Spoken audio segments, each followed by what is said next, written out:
Year 3 as our coaching staff, started 3 years ago, and now we're third year into it. Some good things have happened. This year was a exciting year. It was a good year. We talk as a staff sometimes how you define good years, and great years, very good years. But I think this was a good year for Colorado basketball in the sense of one more NCAA tournament. First time back-to-back tournaments in 50 years. First time postseason play, three straight years ever. So a lot of firsts and some seconds that are we're pretty proud of. So our team is young, was young. We're going to be young next year as well. But I told them after the Illinois game, just because we're going to be a year older doesn't mean we're going to be a year better. The offseason is going to be critical for our development. But when I look at the players that are returning, I look at the players we had sitting out, Wesley Gordon and Chris Jenkins, and then I look at the players we have coming in. I couldn't be more excited about Colorado basketball and the direction that we're headed.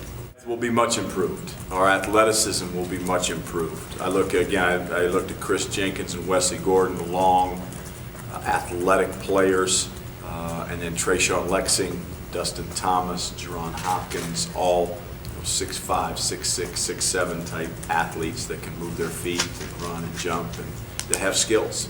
So I think we'll be a more skilled team. We have to become a better half-court offensive team. That as a coaching staff, that is probably priority number 1 in the offseason. And then priority number 2 is we want to use that depth and that athleticism and length on the defensive side of the ball. So you can look for us to extend our defenses more, maybe press a little bit more, some run and jump, and try to, again, get the game up and down, a high possession game. And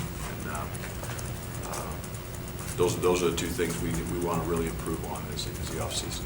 Is finding a shooter also a priority? Yeah, we just talked about that as we went to lunch today as a staff. In the 2014 class, you're always looking ahead. We need to recruit a knockdown shooter. We need a guy that comes in that can make shots. I think we've got some guys in the program who can develop into that. I look at Chris Jenkins. He's a very good shooter right now.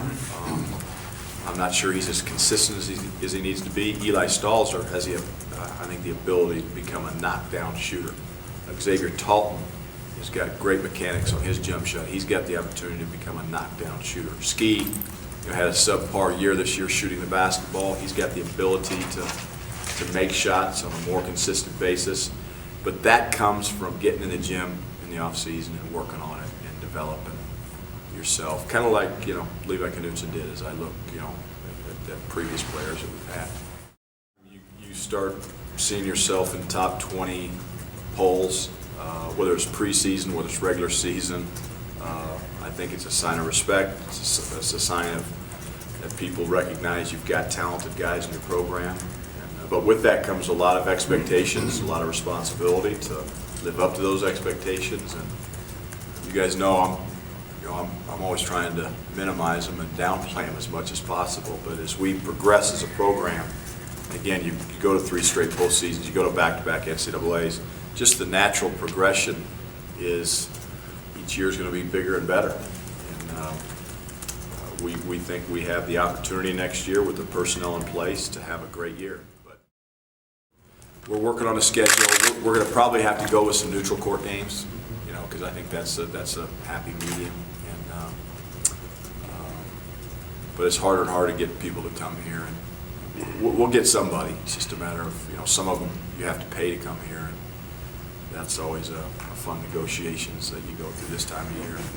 So it's scheduling right now and recruiting are at the forefront of what we're doing every day. You mentioned so highly in these preseason polls. Do you think that has any influence on Andre and his decision? I don't know. That's a good question. Andre knows that we're going to have a good team next year. Andre knows that I don't think the polls are going to have if we weren't ranked in the top 25 preseason polls, I don't think that we're going to be good next year if Andre comes back. Yeah. Whether we're ranked or not, those things don't mean a lot other than the attention that they bring and and the recruiting benefit that you might get out of it. But no, I don't think it has a big play. And Andre knows, you know, and I've told Andre, I've told his parents, we want what's best for him. Bottom line, that's what this is. That's what this whole thing's about. And if he leaves early, I want him to be in the NBA. I want him getting paid. If he leaves early and he's not in the NBA and he's not getting paid, it's a disappointing decision.